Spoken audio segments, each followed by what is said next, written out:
If you're spending less than $20 a month for prescription drugs, great. If not, then our monthly fee RX service might be a good option for you. Check for yourself at monthlyfeerx.com. And today's Brian's Beat quote of the day, courtesy of Coretta Scott King. Very fitting. Very fitting. My story is a freedom song of struggle. It is about finding one's purpose, how to overcome fear, and how to stand up for causes bigger than one's self. I think that encapsulates her life and that of her former husband. My story is a freedom song of struggle. It is about finding one's purpose, about how to overcome fear, and to stand up for causes bigger than one's self. I don't think we do that in this day and age. I think we say, the hell with it.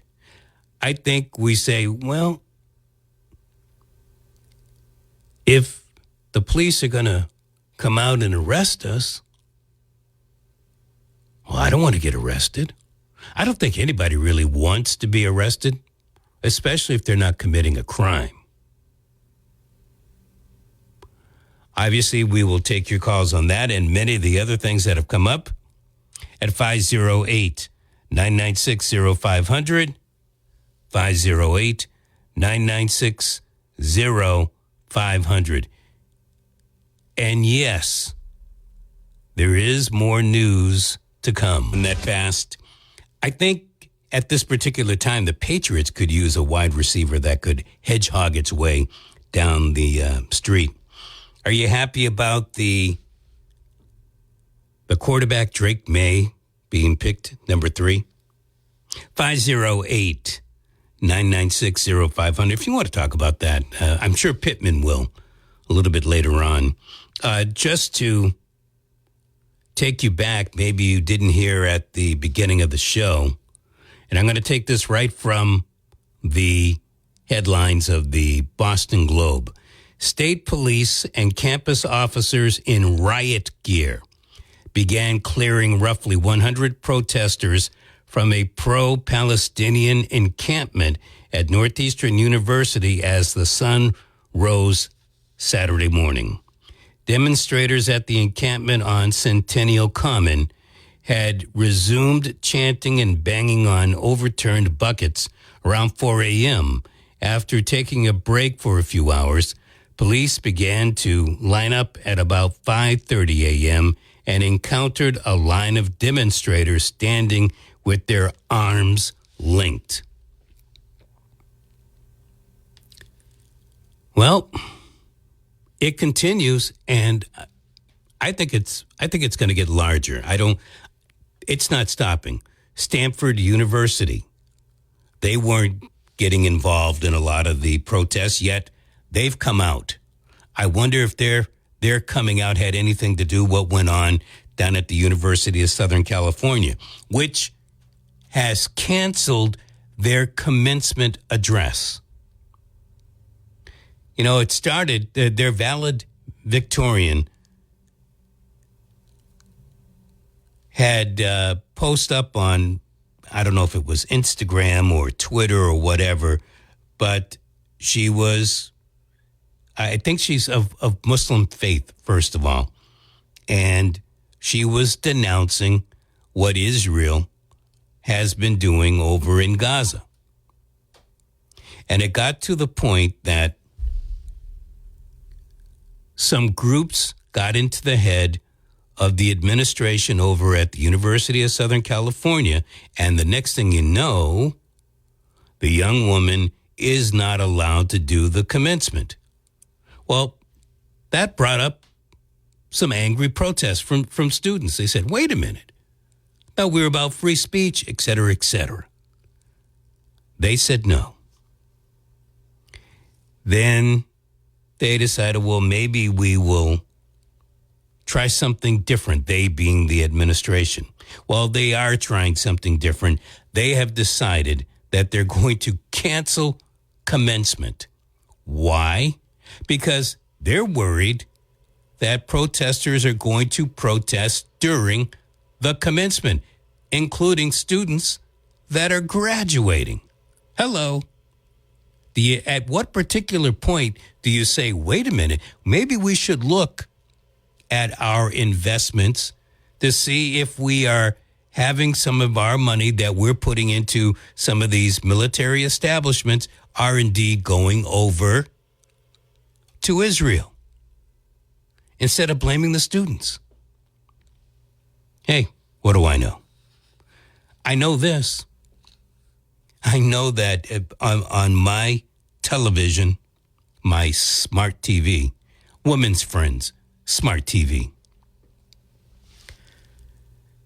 the Zoom of the New Bedford City Council meeting as the Finance Committee came up. First thing that caught my attention, 3 hours? You've got to be kidding me. And you wonder why people don't go to some of these meetings. 3 hours. And look, these counselors, here's where I'm going to tip my hat to the counselors. By and large, they stayed awake during that whole 3-hour session. I know you might say it's their job, of course. You know what? They have other jobs. They're human, just like you are and I are. A couple of times folks got up to stretch their legs, do whatever they needed to do, but they came back. But I got to tell you, it was a yawner. It was, I had to do a couple of sessions. I couldn't do it all in one session, thankfully. But if that's how I feel, and a lot of the stuff dealing with CPA, which was the entire meeting,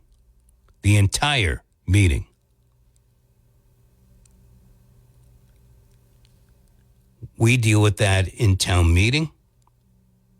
The city council had to deal with that. And there were 21 different Community Preservation Act articles, or whatever you'd like to call them.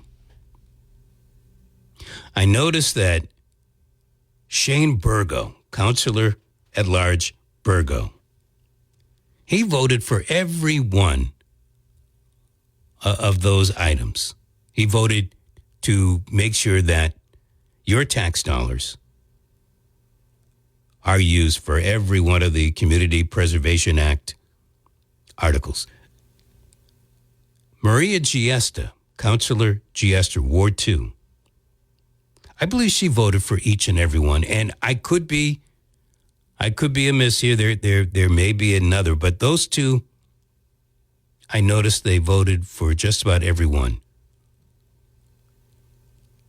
In general, all but one of the items passed. The one item that didn't pass,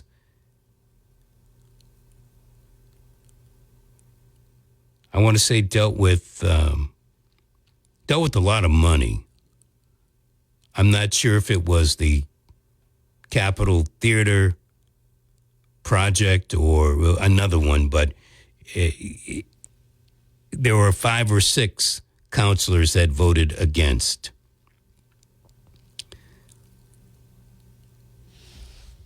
And then, of course, there was the city council meeting Thursday night, and the counselors are moving forward. Again, Councilor Burgo threw an amendment in there. I don't know what it really does.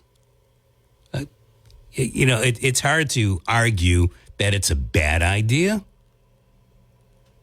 but it does, in effect, water down what Mayor Mitchell wanted to do. And I'm not sure that the watering down is all that bad. I think it's a lost cause, the whole idea of changing the fine fee structure to quickly get at a lot of money, or $300 per incident with these landlords, because most of the landlords that owe the money, they're landlords that aren't here in the backyard. They're the landlords that can afford $300 a pop.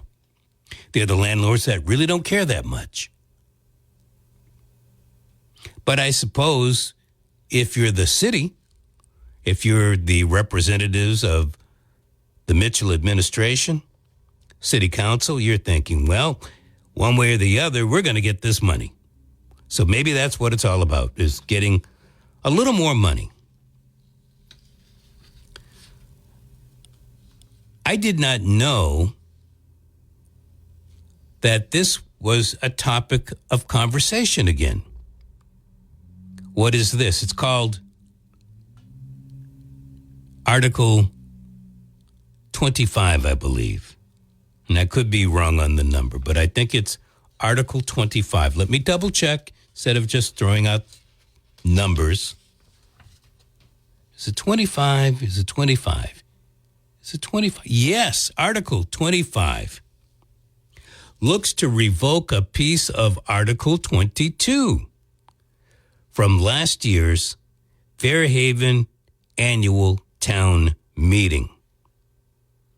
And if you don't know, at that meeting, Article 22, this basically put a ban on nip bottles. Liquor stores could no longer sell nip alcoholic bottles. Why? To reduce litter and plastic waste. So now, according to Stevie Pimentel and Robert Santos, we are unhappy with the bylaw change that was put into place at the annual town meeting on May 6, 2023. Reads the language from the article. I petition for the town of Fairhaven to revoke Article 22, Section 5, prohibits sale of plastic alcohol nip bottles. In addition, I petition the members of the town to put the issue on the ballot and let the voters decide on it. Absolutely. Let the voters decide. I don't know how it worked out that town meeting was going to be the decisive vote in this particular case. But if the members of the town really want it, let them vote on it. But it's on the ballot, and it makes me wonder. I'm looking in the parking lot. It's not like I see excessive nip bottles in the parking lot here by the 99. But I wonder what is going on. More to the point, if you are in the city of New Bedford and you know that pretty soon a nip bottle ban is supposed to take effect, what is this making you think? If you are on the alcohol board, or the board that allowed this to happen in the city of New Bedford, what are you thinking? Mayor Mitchell, since it seems to be you that instigated this whole nip bottle ban for the city of New Bedford, what are you now thinking? 508-996-0500 is how you get on to Brian's Beat today. Hello. Hey, hello. Hello. Hello. More money, man, Mitchell. That's the solution to every problem. More money, more money. I can't understand it. But let's go back to the CPA meeting there and all that sort of stuff. Wait a minute. I got to take some speed first. All right. Oh, you set? Yeah. Okay. What do you think of the Capitol Theater project? Do you think there was a lot of money spent on that? And there's a lot of money in that CPA that is given out. But what do you think of the Capitol Theater project? It doesn't seem like they've got any movement on that. They want like $11 million or something like that. I think, isn't that the total package, $11 million? Yeah, it's come to that. But they've been around since, I watched the meeting too, it was very long. 2019 they've been at this, and they blamed COVID and everything, but nothing seems to be done with all the money they got. So where did the money go? What do you think? Yeah, where did the money? Okay, so let me quickly answer your question. Yes, sir. I would be an absolute no. All of those votes that happened, I would have been a nay vote. And I'll tell you why. I'm against the CPA. Me too. Okay, so I would have voted no on all of them. Not that I'm not trying to say any project is a bad project or one. No. And there were a few that I really kind of giggled at. Yeah. But I would have been a blanket no. To me, the CPA should be voluntary. It shouldn't be, that here it is and you got it and you voted for it. Because a lot of people in this city don't vote. So you got a minority of people telling you what you're going to spend your money on, and it's only put on the property owners, many of which, like me, fixed incomes, it's a tough thing to afford. All right, the other but issue. it could have come up, you know what? Go ahead. Again, you heard me talking about the nip bottle ban. Yep. Residents of the city of New Bedford can do the same thing. They can put a measure on a ballot question to try to rescind it. Yeah. I believe there was an effort to move forward with that got squashed. Yeah. A little while ago, but you know what? Yeah. Try to get that. Let the voters do it. Yeah, I agree with you, but try to get that by the city council or even the mayor. The thing about that is, to me, the mayor has overstepped his bounds with that. He doesn't have the right to have his board make laws. The thing that the people that are supposed to make the laws about NIPS is the city council, and the city council has had their power infringed upon by him. If I were the city council and they got to stick together on this, I'd pass a law saying you can have NIPS because that's their responsibility, not the mayor or one of his boards. Whether you like Sonny Almeida or don't like him or whatever, or why put it on him? That sort of stuff. And we're going to have another person come in now, and they're going to chase their tails. So that's kind of crazy as far as I'm concerned. The city council should say, Mayor, this is not your responsibility to make laws or have one of your boards make laws. We make the laws, and we're passing a law saying that they can't have NIPS in the city. That's not your responsibility or that board's responsibility. But it begs the question. Yes, sir. Either the city councilors are in favor of this, don't have the votes to do it, or they just don't care.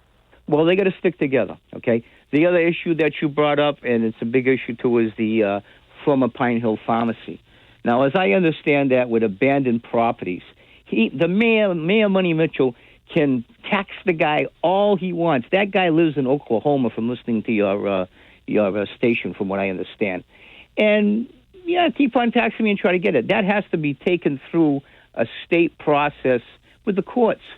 So that'll just get hung up in court. I know in the street that I used to own some property on, there were two houses that had been vacant for years and years, and you can't do anything about it. They could find one person's dead. The other group is a group out of New York. And it just stays in the courts, and it's just added to the lien. So eventually, who's going to want to buy that property and pay off that lien to do anything with it? So this idea about he's going to tax them more, that's not the solution, because you've got to go through the state court system, and there's a legal process. I don't know that it's supposed to be a solution. I think it's supposed to make people think we're trying to do something about it. Yes, but again, if you're just chasing your tail, if it has to eventually go through the courts. But, do you hear what people, the people, oh, what a great idea. So they feel happy about it. And when election time comes up, do the same people get voted in if they're running again? Most of the time they do. You're correct. But again, we don't have any, great candidates run for mayor. I think the last gentleman that ran, I don't know what his qualifications are. Nice guy. I met him. Okay. But who would want to take over the city anyway? I'm sure there's some people on the city council that do. Hey, I'm going to let you go with that, but friend, thank you I very do much. appreciate it. Have a good morning. You too. 508-996-0500. Sorry, Jim. He's been waiting over there in Studio 6 and 7/8 with our Town Square Sunday update. Good morning, Jim. Good morning, Brian. Good morning, everyone. I'm Jim Phillips, and here's what's happening this week on Town Square Sunday. Two major events are happening this Mother's Day weekend. One is Saturday, May 11th, the opening of the Bay Gala to benefit the Community Boating Center of New Bedford. We'll speak with Development Director Amy Larkin about the center and how you can get involved. Next, Women's Fund SouthCoast is holding a 5K run and walk on Mother's Day, May 12th. Director Christine Monska says the run is a fundraiser for programs to increase equity and opportunity for women. And we'll meet with Cara Bean of New Bedford, an illustrator and author who's written a book to help teens with emotional and mental health issues. Join us for Town Square Sunday, Sunday morning at 6 and 11 on 1420 WBSM and 99.5 FM. Jim, thank you much. You know that we have the app chap, and want to thank, I never really know who this person is because it's always signed Not Bad in Oak Bluffs. Couple of things. One dealing with Portugal. I guess the president of Portugal says that Portugal must pay costs of slavery and colonial crimes. Well, I guess that's a start. You know, keep on looking at that statue over there at Pope's Island. He was the leader. He was the big starter of all of the African slave trade, or so I've been told to believe. Maybe somebody's not telling me the truth. Nip bottles will no longer be sold on Martha's Vineyard starting next week. So I guess you've got. We'll see what happens. Martha's Vineyard is a different nut compared to Fairhaven and certainly New Bedford. We'll see what happens. But Fairhaven, Article 25, if town meeting members approve, would basically stop the nip bottle ban. How does that make you feel? If you live in New Bedford and you know that the city is talking about a nip bottle ban there, it's supposed to have already been implemented, but there's been a delay. I want to say every time I do something like this, it always seems to whack me back. But I want to say that if town meeting says no to the nip bottle ban, that I bet New Bedford will steam forward and keep theirs going. I could be wrong. Won't be the first time, and it certainly will not be the last. It's time now for the Bitcoin Biz Barometer, where we measure the universal crypto marketplace. Not bad. Well, not good. Bitcoin is down $981 from last Saturday at this time, coming in at $63,060. Still, as I look at last April, still up 25,000 minimum from April of last year. Ethereum, $3,122, up $58. Binance Coin is up $33 at $593. Solana, $136, down 7. XRP is even at 51 cents. Dogecoin down a penny at 14 cents. And Ton Coin down $1, coming in at $5 this morning. And that's your Bitcoin Biz Barometer for today, April 27th, 2024. As always, I get these numbers from CoinMarketCap.com. Why? Because I like them. Well, I have no affiliation with them. They just happen to update these numbers every second of every day of the year, even leap days, even holidays. Every day. every second. 508-996-0500. So the nip bottle ban. And we had a call earlier in regards to the New Bedford City Council Finance Committee meeting. 3 hours. And I suppose if you're really into it, you would watch it on Zoom. But if you are certainly against the CPA, as yours truly is, you're getting very, very frustrated each and every time each article comes up. And there's always an excuse from the people from the CPA pitching why this money is necessary. Oh, yeah, well, we asked these questions too. Maybe they did, maybe they didn't. I wasn't at the meeting. Maybe, but, we take them at face granted. Maybe they did. But at the same time, it has to make you wonder. And then all but one thing for the CPA has passed. And when I say passed, it passed the Finance Committee. Now it moves on to the General Committee, and I think they're going to talk about it on not this coming Thursday, but the Thursday following. The full, it's interesting, too. The full committee was actually at the finance meeting, all of them. All of them were present. There were plenty, 11-0 votes, couple of 10-1s. Couple of 10-0 if somebody got up to, use the facility or whatever the case may be. However, as we look at the entirety of it, there are some things on there and thought, couldn't this organization get funding from somewhere else? And there are a couple of times where funding is coming from one state organization, yet another state organization, or a town organization.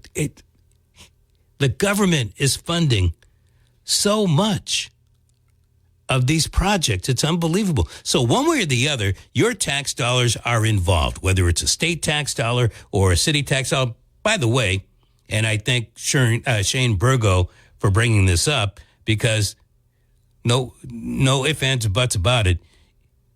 Your city tax dollars could be used in this particular case, but your state tax dollars are being used because the state matches. And now I remember what it was that the city council voted against using CPA money, New Bedford taxpayer money for, and that is for the Bristol County Courthouse on County Street.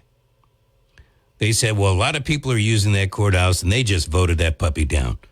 Thank you. 508-996-0500 is how you get onto the program today. Restless. Hello. Good morning, Brian. How are you, sir? Winging my wang.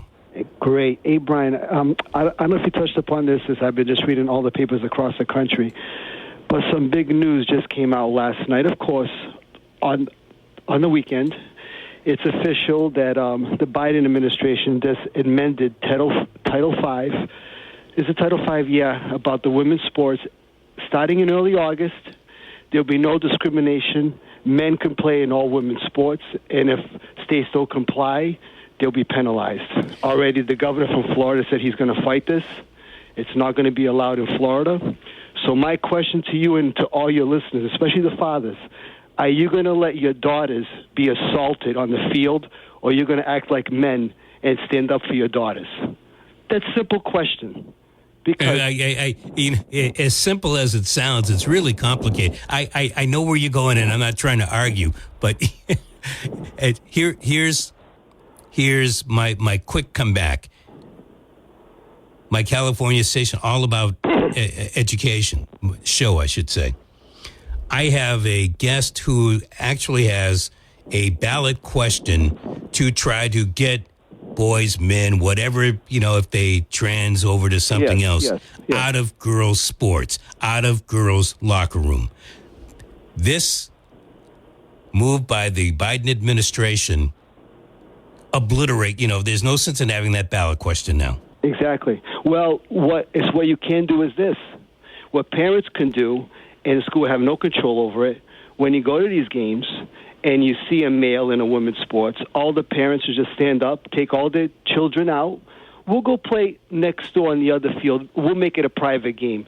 You're not welcome. That's what you do. Who cares if you forfeit the game? You know what? That worked well, but look, this is part of the complication. That works well when you're talking youth soccer, youth softball, baseball, whatever the case may be. When you're talking intercollegiate or interscholastic sports where win and loss count and you take a forfeit, you could be a good team and you forfeit out of a state tournament. But okay, Brian, this thing's bigger than sports, Brian. If everyone forfeits, if all the girls, if all the parents, if all the girls in these teams do not play and walk away on both sides of the team, then the real conversation is going to stop. Because this has to stop, Brian. This has to stop. I hear you, man. I just don't see it happening. Well, anyone who supports this administration, you're basically supporting perverts. That's what it is. Okay? We have pedophiles and perverts in this administration. This is sick. Okay? This is sick. You know what happened just last year in Dayton? A girl playing field hockey got hit with a puck. She had to have her jaw reconstructed. Mm-hmm. Okay? In Belmont, just a couple of months ago, which no one reports this, it was a coach finally forfeited the game. This guy was almost like 6'6". He injured seriously 2 girls. He forfeited the game. No talk about because Maura Healey, another one who we know where her agenda is, she already implemented this. But I can't understand. This is what blows my mind. As a parent, your first duty is to protect your children. These people are cowards. I'm sorry. You're a coward. If you don't yell and scream and pull your child out, enough is enough already. This is assault on girls. This is what it is. Look, I hear where you're coming from. I thank you for the call. I do appreciate it. We've got ABC getting ready to tell us what they want us to know in just a bit. I would like to believe that parents are having that conversation with their daughters, and my guess, only a guess here, is that you've got some daughters that say, "Okay, let them play," and you've got others that no, I don't want them to play. So I don't know that you've got a clear 99% on one side or the other. 508-996-05. Wow. Just watching the state police and I guess campus police from North